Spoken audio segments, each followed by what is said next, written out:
Welcome to the U-Turn podcast. My friend, this is Ashley Stahl. I'm your host, and you are in the right place if you're ready to create a business, a career, a personal brand, or just a life that you're so proud of. And every single week, we want to support you by bringing you PhDs, subject matter experts, psychology practitioners, business leaders, all here on the show to elevate your success in business and also in life so that you can leave the legacy, you can amplify your authority, and you can really skyrocket the amount of opportunities you're creating for yourself in your career, whether you're corporate or you're a business owner.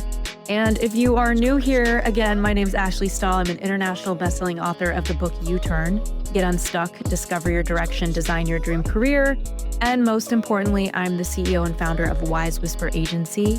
I'm a top 100 TEDx speaker on the internet, and I was so inspired to create Wise Whisper and help clients craft their signature talk. We've helped hundreds of clients craft their talk, and we've also helped so many of them land spots on some of the biggest stages in the world, including the TED and TEDx stage. And so I am here on a mission to help every changemaker I know impact millions. Also, before we get into this episode, shout out to our friend Andy B. Mackin, the artist that has gifted us this sick new music for the podcast. Let's get into this week's episode.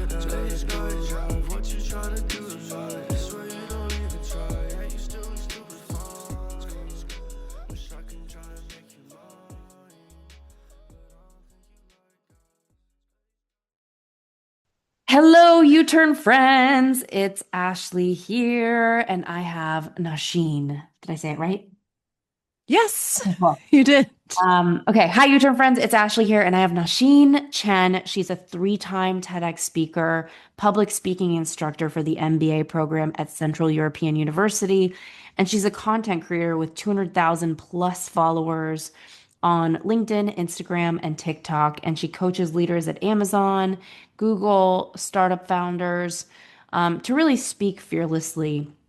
And she wants to really help you learn how you can speak with more confidence, be a more powerful communicator, and even improvise, right? Like, how many times have you been stuck on stage and it's like, how are we going to navigate? And so that's what I really want to have this conversation about is creating more ease on stage. And maybe that stage isn't for you as a speaker. Maybe it's at your job and you have this important conversation you need to have with the executive board. So I'm so excited to have you. Thank you so much for making the time. Thank you so much for having me, Ashley. I'm really excited as well to just nerd out on public speaking and TEDx and, all things I love. So thank you for having me.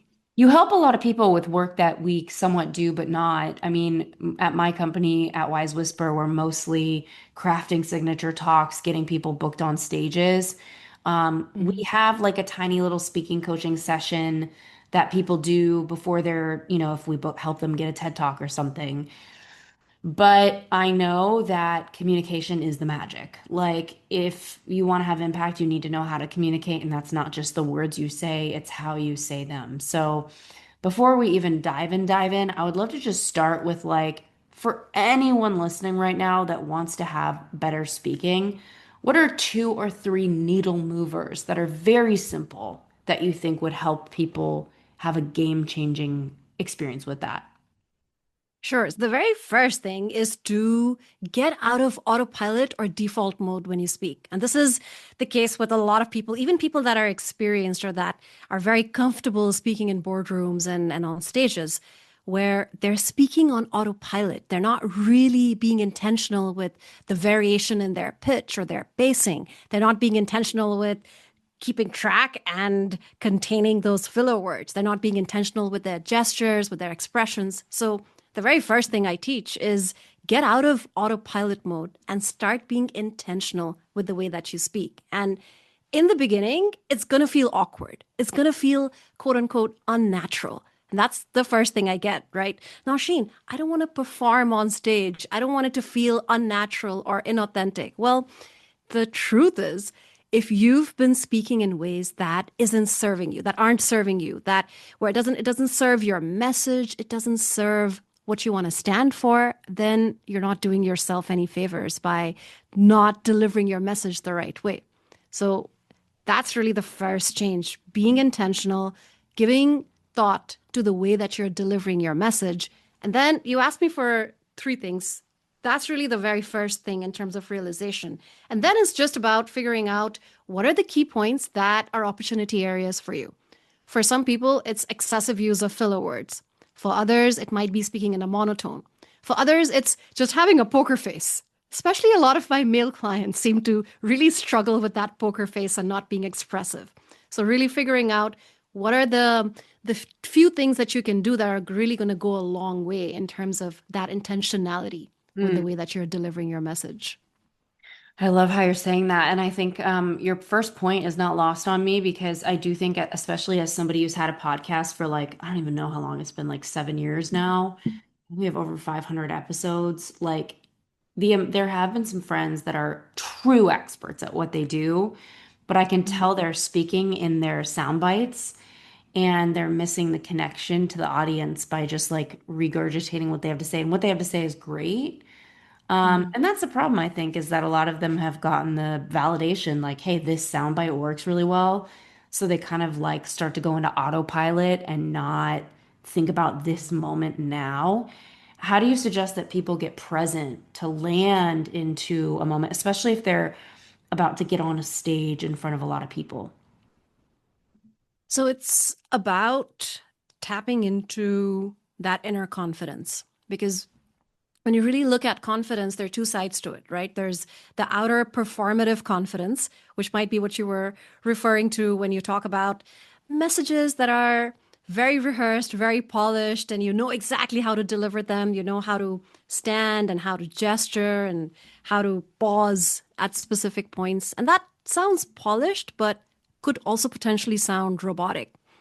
And Hmm. then it's about tapping into that inner confidence slash passion Hmm. where you're really feeling the words, where you're really thinking about them. And in terms of presence, because I come from a background of filmmaking, I was a filmmaker for many, many years. I always liken that to a film set. So imagine that you're on a film set and you have the actor, you have the writer, and you have the director. So if the writer has to go and deliver the script to the actor, they deliver the script once and then the actor has to perform. But imagine that the actor's performing and the writer keeps tapping them on the shoulder and being like, no, no, no, no, say it this way. No, no, no, no, I thought of another joke. No, no, no, no, that's not good. Like, let me try another one. And the director keeps calling cut. That was awful. Cut. You can do better. In those circumstances, will the actor really give the best performance of their lives? No, Hmm. it's impossible.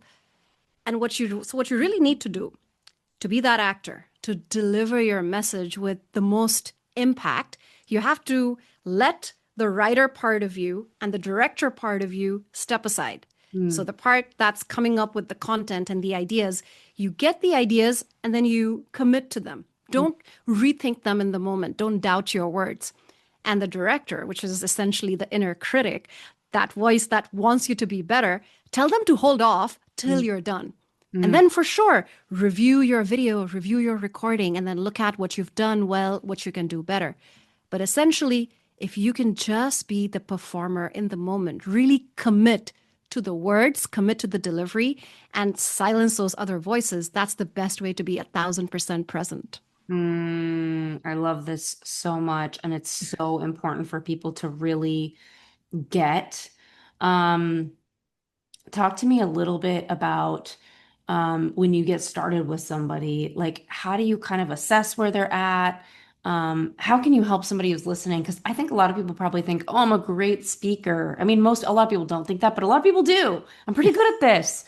How do you Yeah. start to help people see how they actually are as a speaker?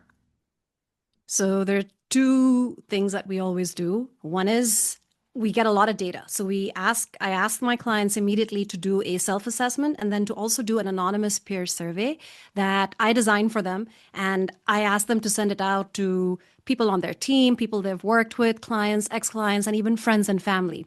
And that is to gather data on how they are being perceived as communicators. And Mm, this is something that most people have never really done. A mm, lot of people in the corporate world, for example, might get 360 feedback surveys, but nothing that really focuses on their communication skills, on how they're coming across as a communicator. So we mm, get that data and we really analyze that for patterns. So first, the way that you're seeing and perceiving yourself, your strengths and your opportunities, is that coherent with how people are seeing you? Or is it two completely different things? What's surprising in the data that you're getting from other people? And so that gives us data. But then the second thing that we do is we immediately start recording these people, recording the clients.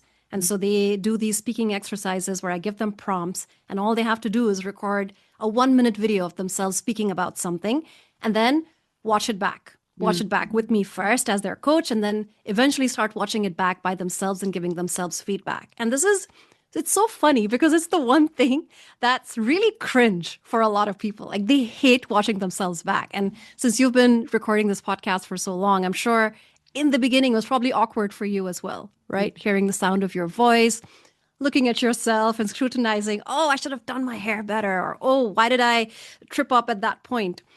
But then you get desensitized to it. If you can separate yourself, and again, if you look at the actor-director role, if you can step into the director role when you're reviewing your videos, reviewing your recordings, you're doing yourself a favor, because then you're essentially saying, how can I help the future version of me who's going to be an actor or performer in the future get better?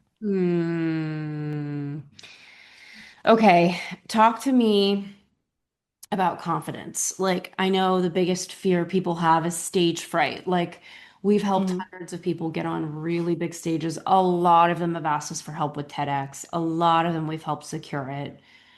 It's funny, people come in, they're excited about it, and then when we get it for them, they're shaking in their boots. What does somebody do if they have a talk, let's say this week, and they've got an insane amount of stage fright? Like, how do they work through that, improve it? Like, I just know that this is such a pain point for people. Yeah, and I love that you talked about how first there's that moment of excitement and then there's just dread, because that's Yeah. exactly what I experienced as well when I got my first acceptance into the first TEDx that I did. It's exactly that, because you feel like, oh my God, what did I just get myself into? Am I just going to publicly humiliate myself? Am I just going to give a bigger stage to all my insecurities? But essentially, working on confidence is done in two ways, or two steps, if you will. One is working on the long-term strategy. So really looking at that inner confidence that I was talking about, questioning limiting beliefs that you might have. Some people feel that the audience is going to judge them. Some people feel that I'm going to fail if I go on the stage and everyone's going to make fun of me. Whatever it is that you believe, you need to challenge that, examine it, and really, really ask yourself, is this true? Most of the time, the audience is not there to judge you. They actually are very selfish people. We're all very inherently selfish. We want to get something out of all the experiences that we have, out of all the investments that we make of our time. So when the audience is there listening to you, they don't even want to judge you. They're just thinking, what can I get? How can I benefit from this person who's speaking on stage? So flipping it and saying, I'm just going to serve people. I'm just there to help someone walk away knowledge rich after my talk. Yeah. That flip really helps. And Yeah. so that's the longer term strategy. That can take months, sometimes years, to really tackle those deep-seated fears that you might be carrying with you. And then there's more proactive, shorter term strategies. So you asked if someone has a TEDx talk coming up in a week, for example, what can they do? Warm-up routines work really well for that. So creating a warm-up routine that does two things, essentially. First, it centers you. So you can add in breathing exercises, you can add in mindfulness exercises, light meditation, and something that then helps you tap into your energy, because you also don't want to go on stage and be completely zen and low on energy. You do need to amplify that energy, but it shouldn't be nervous energy that's coming out in bits and pieces that's uncontrolled. So first, controlling that state that you're in, really gaining control, and then tapping into some energy, which can be jumping on a trampoline like Tony Robbins does, or dancing, or doing some warm-ups the way that you would do warm-ups before workouts. So those are the two big things that you can really do, and creating a warm-up routine that really helps you and gets you in the zone before you need to speak. I love that. Um, For somebody who's wanting to break into doing more speaking, do you coach anybody on how to become a speaker, or is it more about the stage presence? Like, I would love to hear a little bit about the tactical side of it, because I know a lot of people are really excited to build their speaking career, and I'm always keen to hear how you think they can grow that. Right. Well, this sounds like this is more of your expertise for Yeah, sure. yeah. I do focus primarily on turning my clients into powerful communicators. I Mm. will have some clients along the way, if we're doing one-on-one work, for example, who will ask, Nausheen, how do you get speaking opportunities? Or how can they enhance or work on more speaking opportunities? The first thing that I ask them is, what is the purpose here? Is it Mm. to build your thought leadership, or is it to add a revenue stream as a paid speaker? And then there are multiple steps that you can take. So I provide light guidance on that. I'm sure that you can give us a lot more detail on both those paths. But Yeah, essentially, in terms of thought leadership, potentially it's easier to do, yeah, but you still need a strong personal brand. yeah. Because, of course, what you're doing is you're not asking events for money, which is always good. But if you really want to elevate your profile, you need to get into the top tier events. Yeah. First mid tier, then top tier. This year, we were really excited because we had a goal to get into some top tier events. And we ended up, I spoke at London Tech Week, and I'm just going to go to Web Summit. And that's really exciting for us as a team because we're still very young, we're still growing, and to get those stages, it can really elevate your thought leadership. But then if you want to go the other route and become a paid speaker, that's a whole different thing where it's better to have a speaker bio, a speaker reel, and then target corporate events. They Mm. essentially will always have more money than regular public events, which even if they do pay speakers, it's always going to be very, very nominal in terms of fee. So creating deeper networks, putting keynote speaker in your LinkedIn bio, talking about it, even making a LinkedIn post. Does anyone know who's looking for keynote speakers? I speak about this, this, this. And then building those networks, reaching out to people, and potentially even working with an agent, because there are a number of agents who book events like that. Mm. Mm. I find like it's so fascinating, even though it's our expertise to get people booked for stages, like our approach to it is that we just do a lot of admin work and a lot of pitching, and we also have some Mm. relationships. But I do think that, some speaking coaches have told me, and this really stuck with me. One of them said, the fastest way to build your speaking career is just to be a great speaker. And it sounds so simple, but it is because it is. Like, if you have a talk that people deeply remember, you will get booked for more talks based on, never underestimating who's in the audience. And I think that comes back to what you do, which is the stage presence. Um, Mhm. what are some of the like weird ticks that you see people doing that they don't realize they're doing that maybe we can help people realize right now, like, hey, don't do that? Yeah, I love that. So one of them is filler words for sure. So using words like like, that's a Yeah. big one. A number of people are actually aware of this, but they just don't know how to stop. Yeah. So the first step is realizing why you're using these filler words.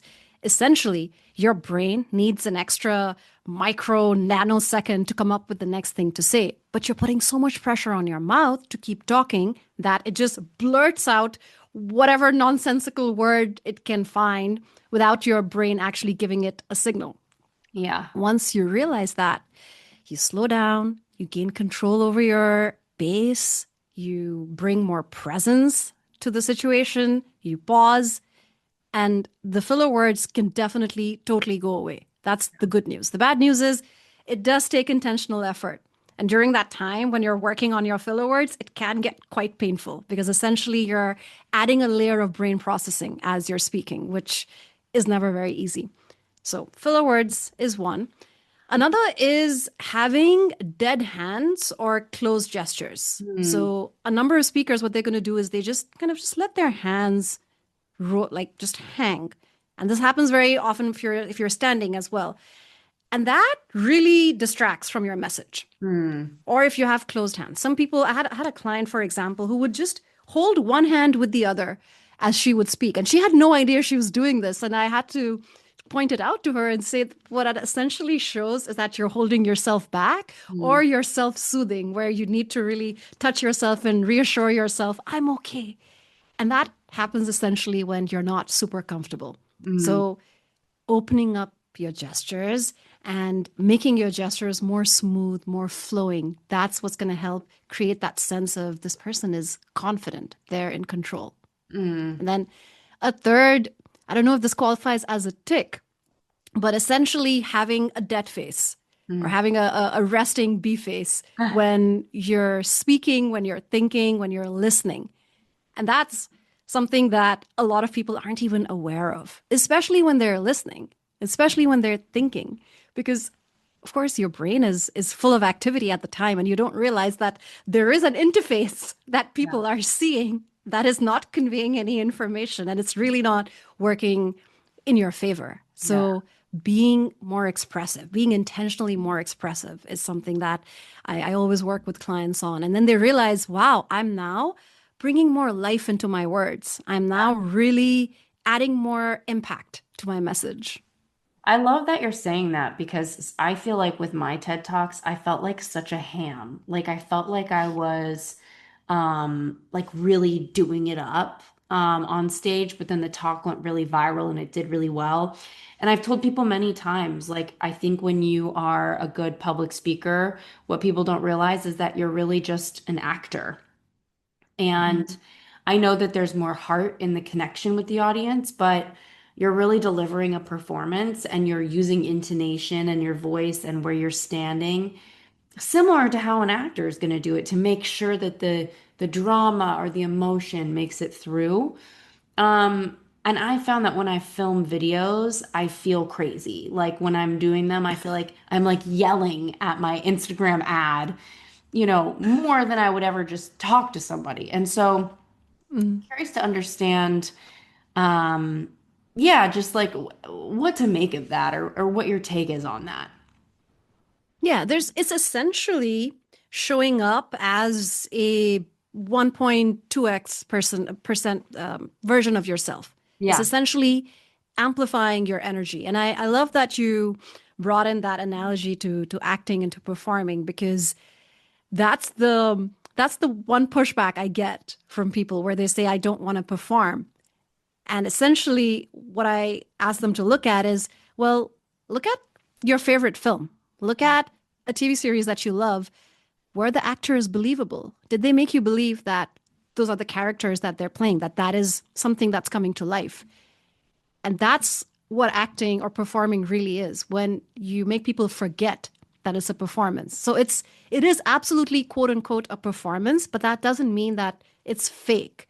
So Yeah. you do have to show up with more energy, amplify yourself because essentially the camera it dilutes you a Yeah. bit. You're one dimensional, you're two dimensional. You're not there in person to really enrich that experience, to give a layered version of you. So A, you have to amplify yourself, and B, you have to think of it as tapping into that inner passion, that the inner feelings that you have for your subject matter. And all these people that I work with, that you work with, they feel very deeply about their subject matter. They're experts, but they don't always know how to tap into that and then really bring it to the surface so that people can see that passion, people can feel that passion. Yeah, yeah. This is so helpful. And just taking notes as you talk. Can you talk to us a little bit about like some of the biggest challenges you're hearing some speakers bring you about their stage presence, or some of the most unexpected things you're seeing that are quite common? I want to catch everybody with it. Yeah, I would say that there are two big challenges. The first one is connected to stage fright. So it's either feeling a lot of nerves to the point where you feel unprepared and you're actually turning down speaking opportunities. So I get a whole bunch of clients telling me, Nausheen, I have podcast invites, or I have invites to events, and I'm turning them down because I don't feel ready. I don't feel confident. And so there's that challenge of really overcoming the stage fright to the point where you're not even getting to the stage to even experience the stage fright. And then the second challenge is people that feel fairly confident, people that have experience on big stages, but they're stuck, they're plateauing. They're stuck at this average or slightly above average level when they could really be exceptional. Mm, And these are typically people that have been doing it for a while. They've gotten used to it to the point where, as you said earlier, they're just kind of regurgitating the same stuff and not really looking at how can I rise above this level that I've gotten to? How can I get to that next level, both in terms of my content and how I'm delivering it? So then we use different strategies for the two different types of challenges. But essentially, first, it's about recognizing where you are in your speaking journey and what is the dream goal that motivates you so that you can work on it. Because the sad or the tricky news is that working on your communication skills is not easy. There isn't a shortcut that I can give you. There isn't like a pill that I can provide and say, have this, call me in the morning, and you're going to be an amazing speaker. It Yeah. is a journey. And like I was saying earlier, it can be a bit painful because the very first thing you're doing is you're turning a mirror onto yourself. You're essentially questioning, doubting, criticizing the one thing or the one of the core things that makes us human, communication. Yeah. And that makes people really uncomfortable Right. because you're suddenly like, I thought I was fine. Am I not fine? Am I not adequate? Wait, what? Isn't it crazy, like how much speaking gets into our head? Um, I'm trying to think, like, there's just so many different challenges I hear people. What about clothing? Like, people ask me often Hmm. about, like, what to wear, what not to wear. What's your take on that? Because I always share my opinion based on what I understand about video. Maybe it's the same thing I think, but yeah, just curious to hear what you think. It's great that you bring up this question because there's two sides to this. One is my classical traditional filmmaker education, which tells me something, and then the second is experimentation that I've been doing that goes against it, which is great. I love that. So because I also have a degree in filmmaking, when we were going through our filmmaking program, we were taught things like solid colors, don't wear a lot of patterns, don't wear stuff that has big text on it or logos on it. And I did follow that for a while, especially when I was in the filmmaking world. And that is a great choice. That's like classic advice where bold colors, don't get carried away with too many prints, don't have too many accessories. And that does work, especially on more traditional classic stages like TEDx. The one thing that I will say for that piece of advice is always be comfortable. Mhm. Don't get a new dress and wear it for the first time on the big stage. Break it in. Mhm. Don't wear those uncomfortable heels.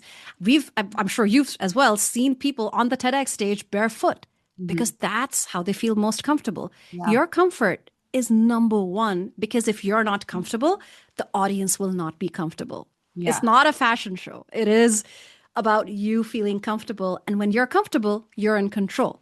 And when you're in control, you can portray confidence. So that's the classic advice. But I have been experimenting a lot, especially on Instagram and all the videos that I've been creating, because initially I stuck to that advice and then I ran out of wardrobe options because we're posting twice a day, every day on Instagram. And then I don't want to just show up in the same black or red or blue top all the time. So I've been really experimenting. You can see now I'm wearing something that definitely is not solid. It has a pattern and I do wear accessories. I avoid earrings, but I do wear rings and bracelets at times. And that has been doing well because on video, if you show your personality, you're actually standing out. And Mhm. everything about me is personality. I want to show the purple. I want to show energy. I want to show that this is what I stand for. I want to be bold. I want to be a bit different. Mhm. So experimenting is great. It gives you a lot of data. It shows you, especially when you're looking at social content, it shows you what's working, what's not working. So know the rules and then bend them from time to time. Yeah. I hear a lot about like what colors. People ask me all the time what colors not to wear. And I always say like white sometimes bounces on the screen, stripes and complicated Mhm. prints. Do you have any thoughts on that? Yeah, if you're looking at it from the point of view of a big stage, it yeah, avoiding white is also one of the it's also a great classic advice. I do wear white on camera. I actually enjoy the fact Okay. that it bounces light off Yeah. because it also makes you stand out. Mm. On a stage, the one thing that you should actually be looking at if you're really carefully considering options is look at what will the stage look like? What are the primary colors? What kind of lighting will you have? And opt for something that does stand out. Mm, For TEDx, red or blue is a classic choice. A lot of people go with that because red, of course, goes with TEDx, and then blue is on the other end of the spectrum. I would recommend against wearing something very dull or something that just doesn't really stand out. So mm, don't be afraid to stand out. I've really seen the most successful, the most interesting talks are the ones where, of course, the content stands out, the delivery stands out, but then how you're presenting yourself is also not in a cookie cutter, boring packaged way, but you're really adding something, adding a flair that shows that this is you. mm. And one thing I've learned is for TEDx talks is like you're not allowed to have designer things or like support any brands because their platform is so big and we've had so many clients get on it. And Mm, so I actually wore a Gucci belt on my second TED Talk, but it was very minimal. It barely, you could see a G, but I regret that. hmm Like I didn't know better in 2019. It still flew because it doesn't say Gucci, but Yeah. I always tell people, be careful if you're on a huge YouTube platform. It doesn't even have to be TEDx. Sometimes they have rules about promoting other brands. Um, Mhm. so yeah, that's something that I get asked all the time. I was like, I wonder what you think of that. What am I not asking you about stage presence? That you think we should all know because I'm curious, like what it really looks like to be a powerful communicator in your opinion, or yeah, just like anything I haven't asked you that you would want us to know. Yeah, it's interesting. The one thing that you haven't asked me is something that you may not actually work on because you're specializing in TEDx. But for 99% of the talks that are not TEDx, the one thing that I always stress people to think about is audience engagement. Because you're not there to deliver a one-way lecture. You are there to have a conversation with the audience. And those are the best talks, the most electrifying talks, when you can get the audience to respond to you, when you see hands going up in response to your questions, when you see people laughing, people engaging with your content. I know that in terms of TEDx, it's rare, not impossible, because there are a lot of talks which do at least start with some kind of a question, start with audience engagement. But overall, TEDx talks are meant to be very self-contained and not necessarily a dialogue with the audience. But like I said, for 99% of the other types of events that you're going to go to, if you can intentionally, by design, add in audience engagement, not just at the beginning, but throughout the presentation, it's going to be a much richer experience. And the unexpected advantage of that is that as a speaker, you're going to feel more and more confident. The Mm, more feedback you get from the audience, the more reassured you feel that people are listening, they're mm, getting it, and they're laughing at my jokes, they're answering my questions, they're really with me. I'm mm, not just speaking into the void. mm. So audience engagement is the one thing that I help people, the ones that I'm working on with talks, I help them build it in. If I am critiquing a talk, the first question I ask, how are you engaging the audience? Mm, mm, mm. Would you have any like favorites on how people can engage the audience? Like we see speakers all the time, they'll be like, yes or yes, or can I get a show of hands? Or what are some easy ways? Because I feel like that could feel like a big leap for some people to be like, I'm going to engage with the audience. And sometimes it falls Mhm. flat. I see people get on stage and they're like, just by a show of hands, and then nobody raises their hand. Do you know what I mean? Like, what are some Mhm. easy ways, would you say, to get it moving? So that has actually happened to me where the audience just doesn't respond at all. And this was a more of a cultural thing when I was in China and I was delivering one of my first presentations there. And I always engage the audience very, very early on. And I asked a question and crickets. No one raised a hand. And it was a really simple question. It was something like, how many of you have seen an interesting ad lately or something? And I didn't let that phase me. I just made a joke about it. Like, no one really, like, no one has seen an interesting ad. No one likes ads. And when they realized that I was making a joke about it, but I did want them to engage, I got a few hands going up. I got some people talking. So the first piece there is don't get discouraged if the audience engagement effort falls flat because it's not on you, it's on them. A lot of audiences are deadened at this point because they've attended so many boring events that they don't even expect to be engaged. That's also a good reason to engage them because you want to stand out. You want to be the presentation that's remembered from the 10 or 12 presentations that someone's sitting through. So first, don't get phased. Second, experiment. Closed-ended questions are great. So raise your hands if you've ever experienced this, or how many of you have done this? And don't be afraid to do follow-up questions like, okay, out of you, keep your hands up if the next thing is true. Do polls, show people different things and ask, like on the slide, have you seen this? Or what do you think this is? Or how many of you like this image versus this image? There's so much that you can do. You won't really know what works for your talk or your message till you start experimenting. And I don't know if you ever build this into your strategy, but something that I always encourage people to do. If someone's come to me and they say that, Nausheen, I'm going to go on the TEDx stage, or I'm going to go on a VidCon stage or Web Summit, the first thing we do is we aim to line up lower stakes opportunities for them. So like literally showing up to a Toastmasters meeting or showing up to an open mic storytelling event and just practicing part of their talk.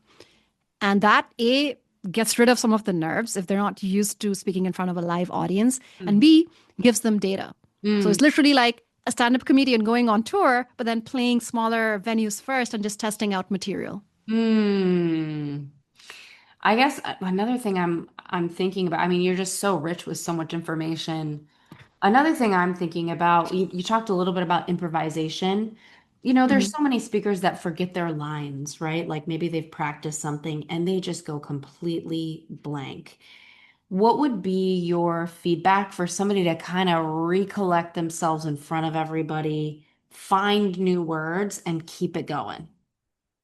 Yeah, this is a fantastic question, specifically in the context of TEDx, because you have to memorize the talk. And again, TEDx is really an exception here because 99% of the time, if you're doing a regular event, I don't encourage people to memorize because this is exactly what does happen. Essentially, and this has been studied, when your brain is in recall mode, it's very difficult for it to switch to improvisation mode.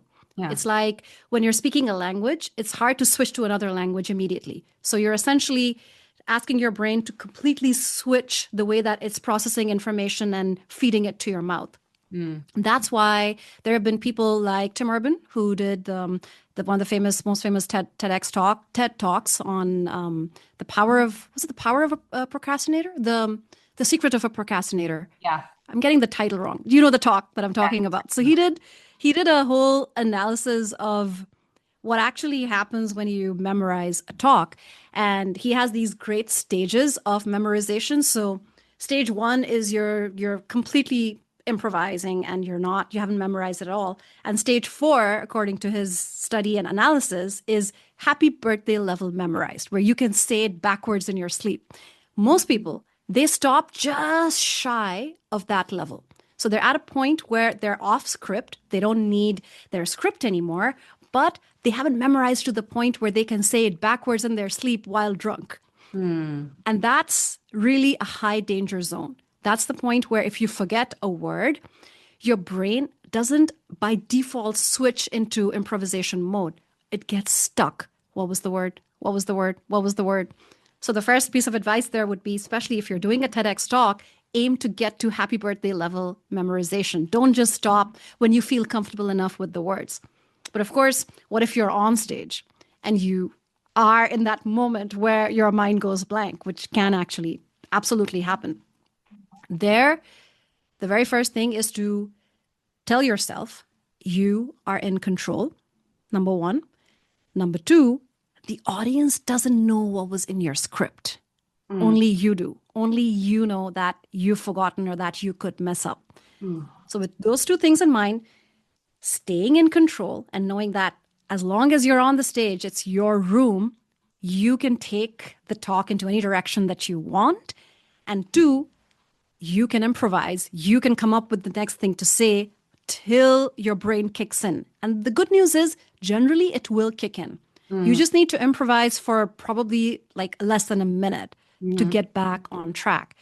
The idea is not to lose sense of the fact that you're still in control, not to freak out, Mm, to just take a deep breath and improvise on the very last thing that you remember or the very next thing that you remember. mm, And trust that your brain will just kick in because you're the one who wrote the talk. You're the one who's a subject matter expert.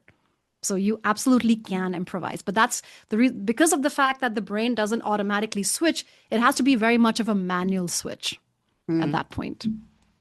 Thank you so much for all these tips. Like, I really feel like there's so many people who are going to listen and enjoy this. What is like the best final closeout question is just like, what's the best advice you've ever gotten for your speaking that you just wish everybody would know? I would say the best advice was really simple, but the act of getting that advice is what helped me become more intentional. So to give you a bit of background, I was very comfortable speaking. I was one of the family entertainers when I was growing up, very comfortable with the spotlight on me. And on my second day at work at Procter& Gamble, it was a huge deal. I was asked by my boss to do a presentation and I wasn't phased. I was like, yeah, I'm going to impress them. Like, this is my thing. And so I go in, I do the presentation. And then after I'm done, my boss was surprised because it was a bit of a curveball that she'd thrown my way. It was my second day. So she was impressed. But she said, that wasn't bad. What the heck was going on with your hands?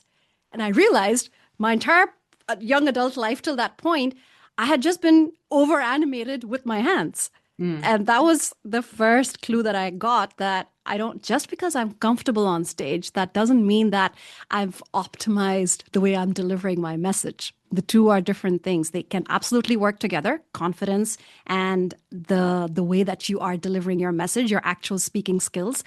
But you can have one without having the other.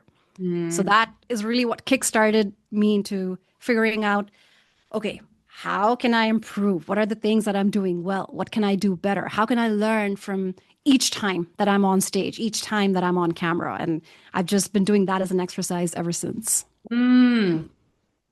I keep having more final questions to ask you. So, final. Do you think people are just born with that charisma as a communicator, or do you think it's something that can be like truly created on par with somebody who has the gift?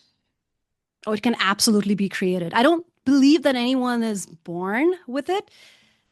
A lot of times this turns into an introvert versus extrovert debate. So I work with a lot of introverts who tell me that, A, Nausheen, I'm an introvert, so I feel very shy. I don't feel very good when I have the spotlight on me. And then B, they tell me that this is a complete false limiting belief. I'm not going to be as good as an extrovert. Mm, So the first bit has some piece of truth to it because, yes, a number of extroverts, just by virtue of who they are, get energy from being around people. I'm an extrovert. I identify as an extrovert, which means that I'm always going to feel less drained and more energized during and after interacting with people. mm, What that does is essentially it makes me dread the interactions less. mm. It doesn't do anything in terms of my actual speaking skills. And we've all met people that are very loud, that are potentially full of themselves, that aren't good listeners, Mm, and they're just going to go on and on about themselves, right? mhm, We've all had those people. That really means that their communication skills are failing, but they have mastered the art of just showing up without shame, without embarrassment, which is a great art and skill to master. So that's the first piece of it. But the second piece, and both of them are learnable for sure, showing up with confidence and being impactful. mm, And those are the skills that are essentially, in a lot of ways, easier to learn because all you have to do is understand how to enunciate well, how mm, to add in pauses, how to vary the pitch and the pacing of your voice, how to really play with your voice, play with the audience, add in the gestures.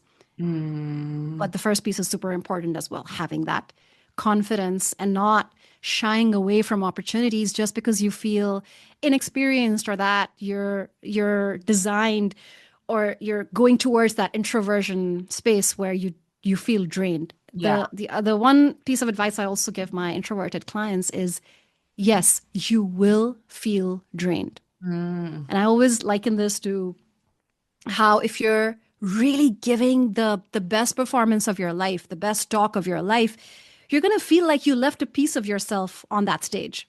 Right. You're going to feel completely drained. And Mm. that's okay. Then you go and recharge your batteries, right? Then just isolate yourself. Go do the things that you love doing by yourself. But don't expect that it's not going to take effort. The great thing about public speaking is, yes, it can be high effort, but it's high rewards. And you really get you get exponentially more back from it than what you put in. Mm. Thanks again for coming on the show. I'll put it in the show notes, but just for everyone listening now, where can they find you?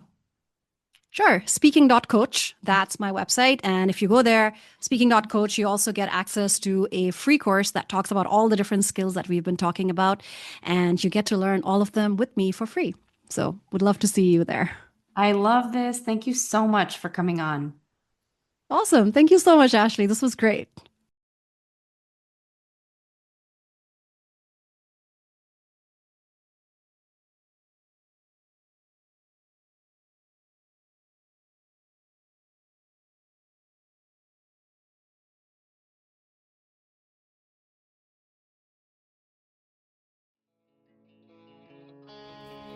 Thanks for tuning in to the U-Turn podcast. I hope you learned so much in this episode and you're putting it into action today. We would love to hear from you. Slide into my DMs at Ashley Stahl or leave a written review if you're inspired. It would mean so much to us. Be sure to subscribe to the show because, as you know, the more subscribers we get, the better the guests we can bring you.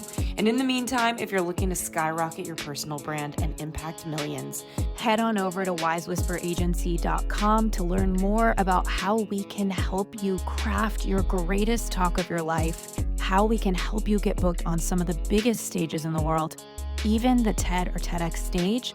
We'd love to hear from you, and that's it for this week.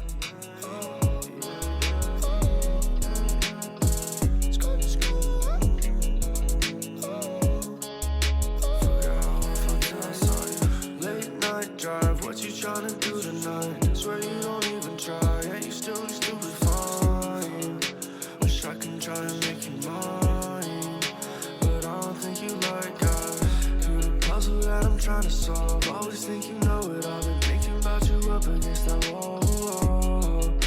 It's too late, I fell on every fall. Holding ground, no hearts. I'm holding ground, no hearts. Holding ground, no hearts. Late night drive, what you trying to do tonight? I swear you don't even try, yeah, you still look stupid. I can try and make you mine, but I don't think you like guys. I don't think you like guys. I don't think I should try. I guess it's time to give up, but I don't wanna give up, give up, give up. No, no, no, no. Scrolling through my phone today, I saw a photo of you. Really thought that I deleted all the photos of you. Forgot how it felt just to be normal with you. Forgot how I felt till I saw you with that late night drive. What you trying to do tonight? I swear you don't even try. Yeah, you still look stupid fine. Wish I can try and make you mine, but I don't think you like guys. Late night drive. What you trying to do tonight?